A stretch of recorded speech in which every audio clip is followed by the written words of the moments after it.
I am a Nebraska native. I'm a Nebraska businessman, and I have been a volunteer for Convention Estates for 5 years. Thank you for taking the time to listen to my testimony in favor of LR7. I'd like to focus on one of the primary components of Convention Estates that matters to me, and that is the issue of term limits that was discussed briefly here with the previous person. Let me begin by saying it's my contention that the majority of elected officials, though certainly none here, will never voluntarily and on their own limit either power or term.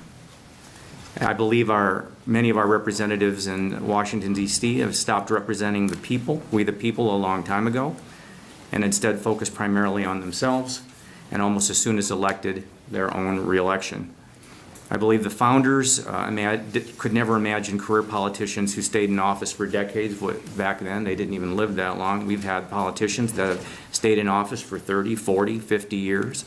And I don't believe our founders ever imagined elected officials that would become wealthy in public service.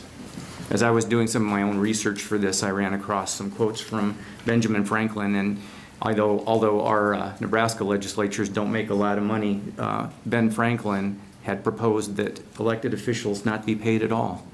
He had this crazy idea that folks would become elected public servants for love of country.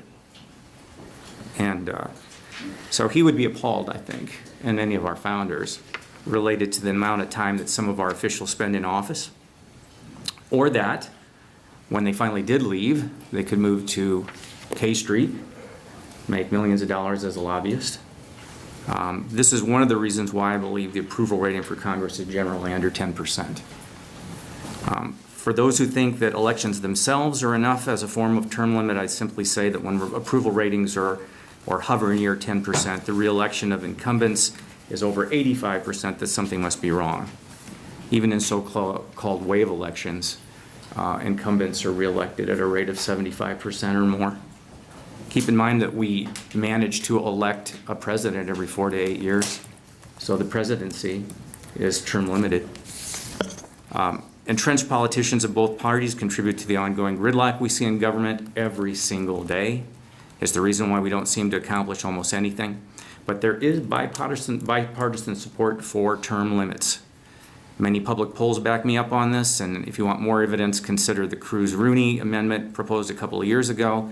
Amazingly, Senator Cruz, President Trump, and Beto O'Rourke all agreed. Think about that. I simply say that it's my belief that term limits would allow for more civility. We could use more of that, better cooperation, and more willingness to work across the aisle for the greater good. Go to conventionestates.com, press the button, sign the petition. More importantly, get 10 of your friends to do the same. When you sign the petition, then that sends a letter to your state legislator. You go on the list in their district as a supporter. We deliver those lists to the state legislators. It means something to them.